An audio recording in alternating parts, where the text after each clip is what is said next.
Witcher Blood Origin Episode 2. Now, the first episode review did quite well for me, and is this just a ploy by you lot so I have to keep on rewatching this god-awful show to write reviews, because I get the feeling I'm being played here? I also just passed 100 subscribers, so thanks to everyone that subscribed, it's much appreciated, and I'm glad people are enjoying my content. So, how did we close out? Well, the King of Sintra had tried to make peace with two enemy kingdoms that had been at war with them for 1,000 years. The writers never define the borders, or how big the kingdoms are, or where they are, why they're at war, why they've been at war for 1,000 years. This is Blood Origin. It's nonsense. But at the peace treaty signing, the king was betrayed by his sister, Princess Merwin, and his own advisors, the leader of the Cintran army, Eredin, and the court mage, Baelor. So Princess Merwin had just seized power, becoming empress, and now she's empress of all three kingdoms, Sintra, Prussia and Darwin. And how did that happen? Those three conspirators, Merwin, Baelor and Eredin, now have a combined empire of all of the kingdoms. And how does that make any sense? So the armies of Darwin and Prussia are now being led, voluntarily, by the leadership and royal family of the kingdom that they've been at war with for the last 1,000 years. And all this happens off camera. Why are the other kingdoms going along with this? Their leaders were just killed. Is it that they're scared of evil wizard Lenny Henry's Hellbeast? If so, it's never stated in the show. So the new Golden Empire immediately starts attacking its neighbours because they want food and they're all starving. So much that they want to invade other planets using Lenny Henry's monolith portals to get food. And it seemingly doesn't occur to anyone that it may be easier to just plant some food. Why are you invading other kingdoms? Go outside your walls and plant some food. Do the writers of this not know where food comes from? I'm getting flashbacks to that Carl Kalinske tweet where he was shocked to discover that farming existed. I've seen people from London that are the same. They go their entire lives and have never seen a corn or wheat plant. What a mindset. We need food, quick, we better find somewhere to invade. Just grow some food, you half-wits. We open up and there's a beast screaming, and I'm with you, brother. That's the kind of noise I make watching this show too. We open up with Meldoth the dwarf, and this seems to be some people's favourite character for some reason. She's on a quest for revenge. She was in love with another dwarven woman, and this woman was assaulted and mortally wounded by soldiers from the Golden Empire. This would be the Golden Empire that was described in a single line last episode. An empire formed by the union of Sintra, Prussia and Darwin. And how much time is supposed to have passed? Enough time for an army to march, attack the dwarves and leave again. And how far away were Fjord and the Lark that it takes them this long to get back? And if they were that far away, how long was the Lark's sister travelling to get to her? And if the Lark had said yes to going back, how would they have got back in time for the treaty signing? I'm just confused by all of this. They set out right away, and the signing had already happened. Everyone had already been killed, and a new empire had been formed. And all of this happened while Fjord and the Lark were still at sea. Meldoth, meanwhile, has gone to a brothel, where the man who hurt her friend is said to frequent, and the guy at the door won't let her in. So she breaks in through a window, and the show just gives a sweeping shot of the outside of the building as she goes through it, with the sound of her hitting people with her hammer.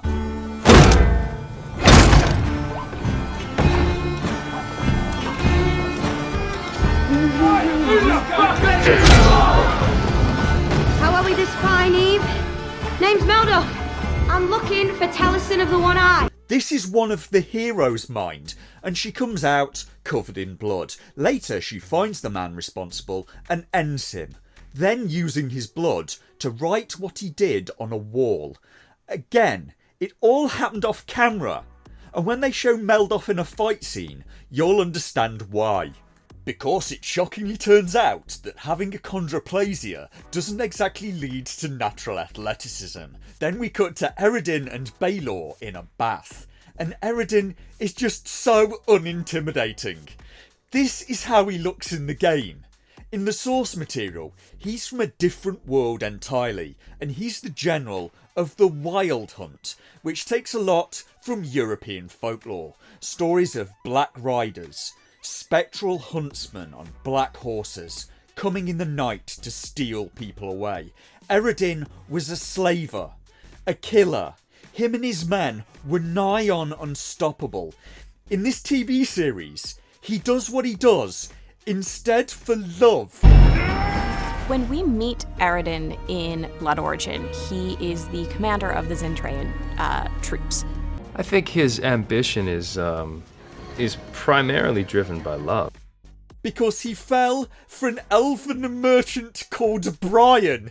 Is this a joke? Oh God, fucking Brian. This has surely got to be an elaborate troll, right?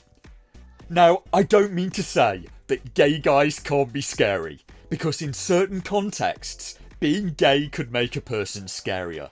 If I, heaven forbid, ever ended up in prison and found out that my new cellmate was Big Van Vader, that would be bad enough. And frankly, finding out he was gay would not make it better.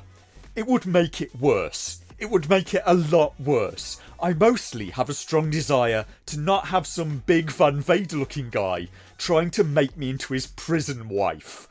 Witcher Blood Origin. Where did I leave off last time? I had left the story with Baylor and Eredin sharing a bath, and Eredin looking like he was thinking of intentionally dropping the soap. We learned that Netflix has taken a character that was extremely dangerous in the source material. Any last words? Set the trap. Fight. You had your chance. They took that guy and turned him into this guy.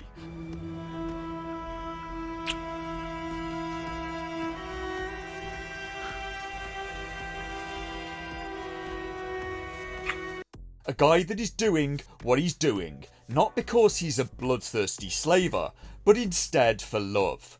Because his heart has been won by an elven merchant called Brian. When we meet Eredin in Blood Origin, he is the commander of the Zentraean troops. I think his ambition is primarily driven by love. Because he fell for an elven merchant called Brian. Is this a joke? Oh God, fucking Brian. That's right, Eredin, the leader of the Wild Hunt, couldn't resist the silver tongue of Brian the man-elf merchant. So Eredin and Baylor are finding things hard. Their new empire is running out of food, and they're really worried about Fjord and the Lark for some reason, so they've sent the military after them. We cut to Fjord, the Lark and Cien, and they've reached a city called Byrell that's under siege by the Golden Army. And how long have they been gone? Because sieges are not exactly quick. And let's look at that city again. Where's the agriculture? What are the people here eating? I'm not surprised by the food shortages on this continent. We've seen quite a bit of it, and there's no agriculture anywhere. Watching this siege, Team Lark realised that they need more men to take on the Empire. They need sellswords, so they need money, so they're going to rob a bank. They get to a town conveniently where a bank is, and there are 3 buildings in the entire town, including the bank. And again, no farming. Why would they need a bank here? These writers don't seem to understand how anything works. No people equals no need for a bank. And the bank has been emptied already after the coup. There's nothing there except one dwarven banker and wanted posters for Fjord and the Lark. At this point, Golden Empire soldiers find them, and this fight in the bank may be the best this show gets. It's actually not bad. They take steel doors off of the walls of the bank and use them as shields, and fight in formation to beat the enemy's superior numbers. So the soldiers try to seal them in and smoke them out, but they escape through a hidden tunnel, but not before the Lark blows the plan and gets Cien stabbed with a poison blade. Meanwhile, back in Sintra, Empress Merwin is still not happy. Baelor and Eredin are really ruling the kingdom, not her, and she thinks that they'll get rid of her as soon as they don't need her, which is silly because they've never really needed her. What function has she ever served in this coup? The princess says, "I have no idea of the world beyond these walls." And that's okay, dear. The writers don't seem to either. The show then introduces another character that they're going to screw up, as a commoner tries to end the Empress with a knife because everyone in the city is starving. We look at the cityscape of Sintra, and how about instead of going to war and sieging cities, you go fishing and feed yourselves? No, clearly that's out of the question. The only solution is to invade another world filled with hell beasts, like the one that melted all those people with eye lasers in episode 1, instead of getting a rod and catching some lovely sea trout. Maybe some plaice, or a haddock or two. No! Send all the working age men off to war instead. That'll help the food situation. Nope, that's clearly far too sensible. Clearly the only way is to invade another planet in the hope of discovering funyons or Pringles. So the Empress is saved by a mage called Avalok. He and Eredin may be coming later to a Witcher series, if it doesn't get cancelled before then, which after this series is a big if. The Empress wants an alliance with Avalok to seize power. She wants him to steal the book that Baelor used to learn to open portals. Meanwhile, she goes in disguise into the city. Within a few minutes, she finds a random commoner singing the Lark's Black Rose song, and also just happens to run into Eredin. Literally, as he's going to see his lover Brian. And who greenlit this? His lover Brian, the elf merchant. So that was handy. How lucky for her. In the whole of that massive city, opportunity fell right into her lap. Brian has screwed Eredin in multiple senses. Eredin told Brian that they were going to take all of the merchants' grain, and Brian then told all of the merchants, so they've all left with their grain. And how far could they get carrying wagons of grain? You could go after them. No? Instead, you're going to stay and have hot man-elf on man-elf kissing action. Oops! Brian, it appears, got drunk at the merchants' meeting and told everyone. So the Empress barges in and uses Eredin's outlawed gayness as leverage to turn him to her side and out Baelor, promising Eredin other worlds to invade and a realm that allows gayness, to which he agrees. Eredin has been won over by the promise of legalised gayness and funyons, and Lenny Henry is making more evil plots with his deaf elf mage assistant, and this really is box ticking the series.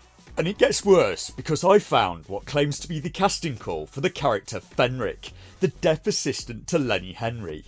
The character was allegedly listed as Fabry for the casting call, and Fabry's casting call reads, Fabry is a tall, muscular female druid who's deaf or who communicates via sign language. She's dangerous, witty and delighted by the arrival of her sudden access to magic. And I didn't think about it when I was watching this series, but it seems they actually put out a casting call for a body positivity, deaf, sign language using female druid elf. And all of that while not bothering to write a script not full of holes. The emphasis is always in the wrong place. This is primarily supposed to be entertainment. And also Princess Merwin, who in the casting call was described as The flower that no one noticed had poison blooms beneath her thorns.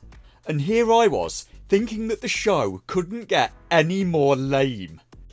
Lenny goes back to the Dark Realm for more power and sacrifices some children to get that power, but he only gets a taste that quickly wears off, and he can't understand why. Back with the Larks group. They're being followed by a new character, Brother Death, and the show teases Brother Death as a bounty hunter, chasing after Lark and Fjord, instead of what he actually is, someone who will do almost nothing for the next 3 hours. He acts as a guide, has one 20-second fight scene, and then gets his eye punched out. Meanwhile, the poison has started to take effect on Cyan, and she's not going to make it. So Fjord and the Lark go looking for herbs to heal her, and when they get back, they have no herbs. I guess they just kind of forgot, and Brother Death is standing ominously over Cyan. Brother Death, it turns out, wants to join them, as the Empire hurt some people he cares about. He says his name is Callan, but most people call me Brother Death. And he knows some mages who could heal Cyan, so that was handy. What luck! He just happens to know someone, he says. He could take Lark's group to them, with one small problem. They have to go through a magical marsh of backstory and exposition to get them to the healer, and they almost drown on the way. So they find the mages, a brother and sister. The sister is a female elf with cerebral palsy, and that's something that the show allegedly asked for in the casting call. So clearly they had their priorities in entirely the right place. Cyan gets healed, and the group now has 2 new members, a healer and an expert on portals. The very guy who taught evil wizard Lenny Henry, so that was again very handy. On the entire continent, they just happen to run into that one guy that they need. So they set off for Sintra, and Portal Guy can get them there in a moment, he says, using a portal. So that's handy, isn't it? They happen to miss Sintra though, and instead end up on a strange planet, where they're attacked by a weird giant centipede anglerfish thing that wants to eat the Lark, and just as it's about to catch her, that's it for episode 2. We cut to the credits and that was god awful. The entire plot runs on repeated serendipitous events. Could you make me a cup of tea, please, Stephanie?